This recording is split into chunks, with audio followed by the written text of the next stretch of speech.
Welcome to another tutorial, and I think you have to congratulate me because I'm on fire with the tutorials. I've been publishing for I think 2 months straight or more at this point, maybe even 3 months by the time this video comes out, every single week.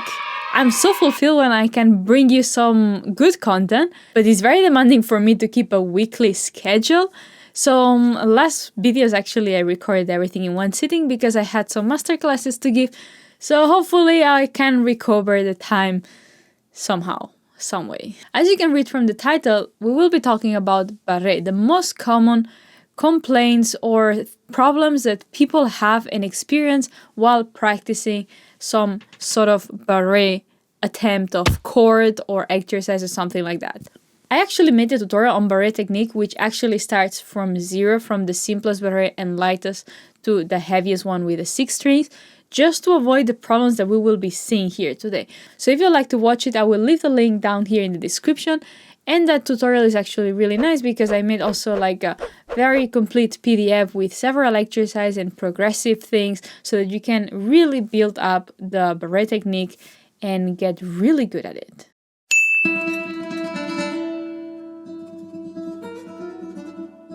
Problem number 1. My index finger hurts. If your index finger hurts, it's because you're overdoing some sort of movement, but you're not doing it right. You're not really being smart on your positioning of the finger. Just stop 1 second and analyze actually what's happening here. We do need some degree of strength to play bar chords on guitar, but at the end of the day, it's not weightlifting. So a big part of playing bar chords successfully is the dexterity and control that you can have over your fingers. Now, if you're playing full barre chords like this, or here in the minors, or here, you will see that the 2nd, 3rd, and 4th are usually covering the middle strings. So it can be from the 5th to the 4th, or from the 4th to the 2nd. In that case, you have to optimize the use of the 1st finger. So the tip here is use a little bit slightly curved index finger. You do not need to have sound here in the middle, because these fingers are going to take over this responsibility, but you do need to have sound here and here. The rest doesn't matter.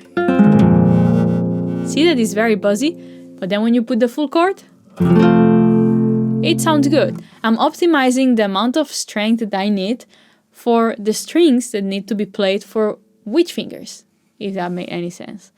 I think my English was weird there, like really weird. So for those who have pain in the index finger, try to optimize the way you move and the way you press with the index instead of just adding crazy brutal force there. Complaint number 2. My thumb is dying. Well, I can totally relate. If you're practicing some pieces like this sword study,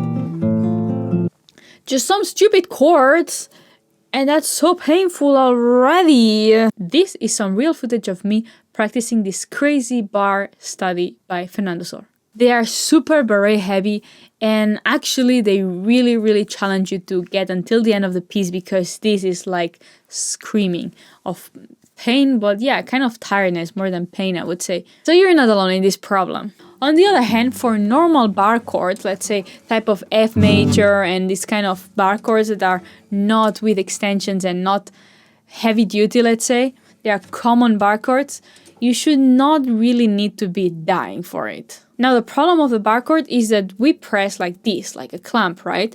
And we really put all the weight on the thumb muscle here. So the key point is to change that and try to bring a little bit of the strength and responsibility that we are putting in here somewhere else. So what we do is, instead of pressing against the fretboard or against your body to try to get this bar chord sounding, this still using force, what we can do is use the dead weight of our arm as an initial force that we don't need to do anything for it. So if you put the chord here, just hovering the strings without pressing, and then you think like your arm is kind of falling down, and then you grip on the fretboard on the front and back just to avoid that your arm falls down.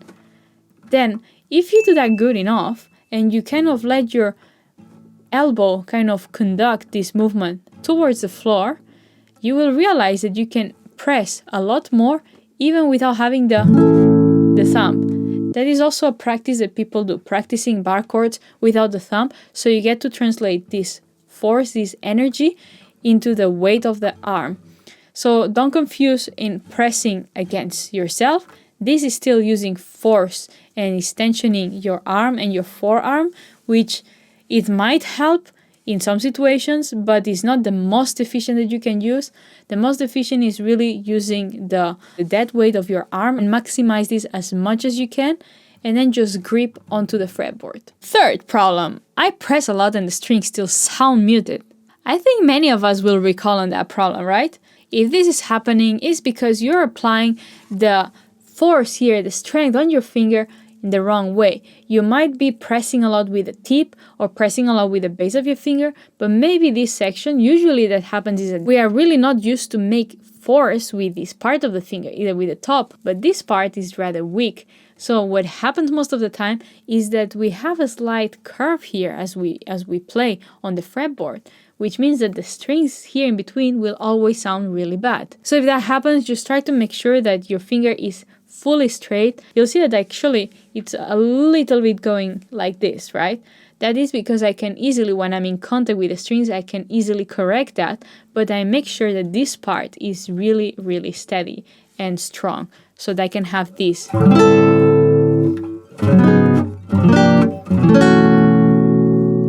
So yeah, that would be it. And because guys, we made it to the 2,300 subscribers, which is crazy, I'm going to give you a bonus tip. If you're already doing everything that we have said here today so far, and for some reason that chord that you're trying to play still sounds bad, that might still be because when you play the fingers on the strings, you're getting some of the strings right here on the line of the finger. And this upper line here is really nasty because we have like the bone here, like a little bit more bone right before on the tip of the finger.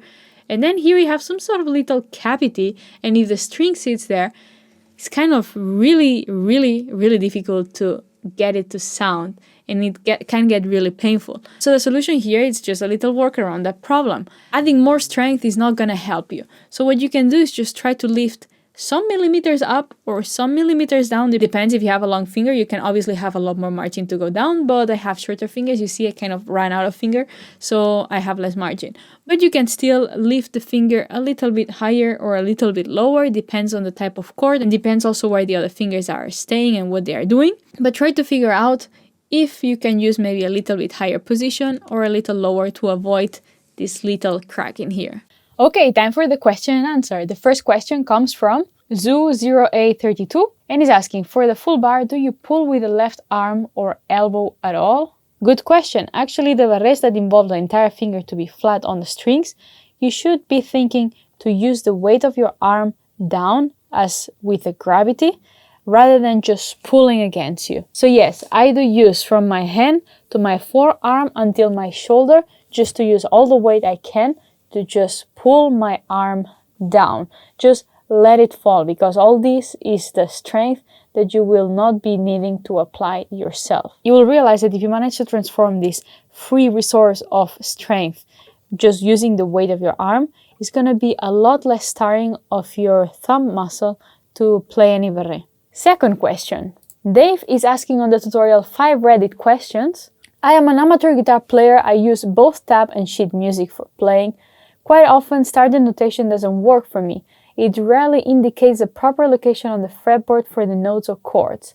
A standard C note or chord can be played in numerous locations. Using both tab and notation gets me all the details I need. So I picked up this comment because it's actually very interesting, and I'm sure many of you can actually relate to it. It is true that the standard notation actually does not indicate for every single note, every fingering and string, whereas the tab, you of course indicate all the time the fret. And that is because many things are given by understood. If you are in a certain position and you are given an A, you most probably, it's understood to play it somewhere here, and not here, unless, and that is a second point I wanted to make here, is you always have to see where you come from and where you go.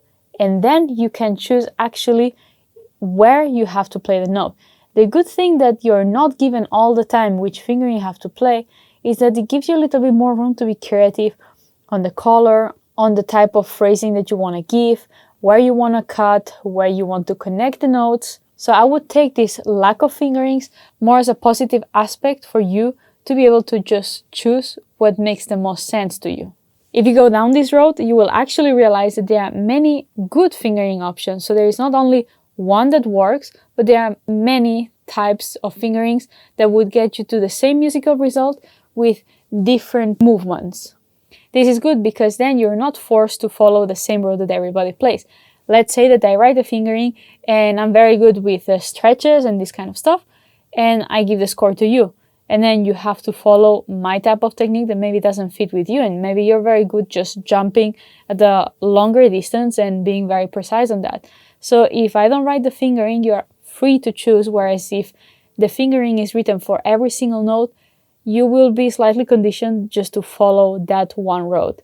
So I would just suggest be creative with this and take it as an opportunity to just make your own version and think about actually what you want the music to sound like, and then just write your own fingering.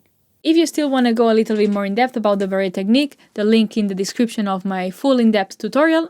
So that's all for today. I hope you enjoyed the video. I hope you find it useful, and I just want to take a moment to thank to all of those who are always sending me some feedback about how the tutorials are helping them, how the exercises are going.